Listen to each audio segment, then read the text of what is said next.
Chapter 13. 3 years earlier. Tony.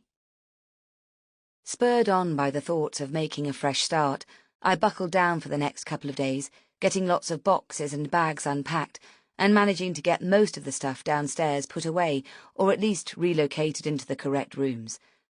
I opened up the final box in the lounge, breathing a silent thank you that I'd finally reached the last one. I was starting to worry just how long the bottom of my back was going to hold up. Mummy, there's nowhere in my bedroom to put my soft toys or sort my Lego bricks into colours and shapes. Evie stood in the doorway, hands on her hips. I know, sweetie. Just put them in neat piles along your wall for now. We'll be getting some nice new furniture soon. Evie huffed her disapproval and bounded back upstairs. Her old room had boasted a full wall of mirrored wardrobes that had held tons of stuff. I started to compile a list of items we desperately needed: 2 chests of drawers and a wardrobe for Evie's room. All the bedroom furniture had been built in at our old place.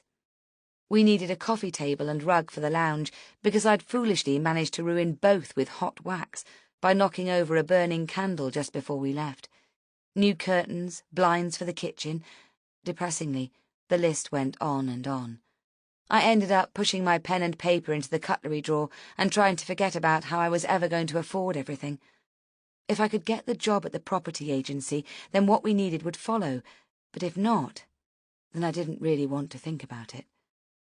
I chewed my nails, pulled at my hair, and drank endless cups of strong coffee, but at least I didn't go upstairs and reach up to the back of the top shelf of the bathroom cabinet, behind the tampons and hair remover. I was determined to manage without that little brown bottle full of calm, which I knew was a surefire road to ruin. I had to make a stand against popping the pills right now, otherwise, where would it stop? My mobile rang. It flashed up with the caller's name, and I thought about ignoring it, but I knew that would only result in a key in the lock within the hour. Tony, it's me, love. Mum's voice filled my ear. Now, are you absolutely sure you don't want me to come over? I really don't mind. Honestly, Mum, thanks, but we're fine. Evie's organising her toys as she wants them in her bedroom, and I'm unpacking the last box downstairs now. Well, if you're sure. She sounded disappointed, and I felt a pinch of meanness at my throat. Look, we'll pop round to yours for a cuppa later, if you're in. Lovely, Mum replied in a brighter tone. I'll put the kettle on around 4 then, if that suits you. Perfect. See you later. Mum was a massive part of our lives, and I loved her to bits, but the move to Nottingham signified a fresh start for us on a number of fronts. I wanted to look after my daughter and myself, regain some of the self-esteem that had chipped off like cheap nail varnish over the last 2 years.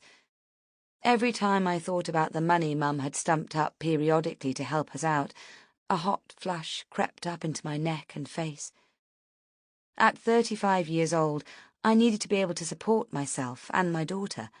I needed to find the person I used to be, the woman who had plans and goals and who had built a successful career, juggling all the usual responsibilities, a husband, a home, and a child. It wasn't such a big ask, was it? Losing Andrew had been a sucker punch to my very core. I knew part of me would never recover, no matter how much time elapsed, no matter what the future held. Still, I couldn't help thinking that it could have been so very much worse. Evie was young. She would bounce back. I would never let her forget her daddy, of course not, but she deserved the freedom to live her life without sadness and pain. It wasn't too late for me to give Evie that gift. I knew the little brown bottle was leading me in the opposite direction to that. Rebuilding our lives, I couldn't afford to keep taking the easy way out. But as with a lot of things in life, it was far easier to make the observation than it was to actually do anything about it. The brown bottle had so far stopped me dealing with the grief and pain of losing Andrew. It had delayed it until I told myself I was in a more stable place to deal with it.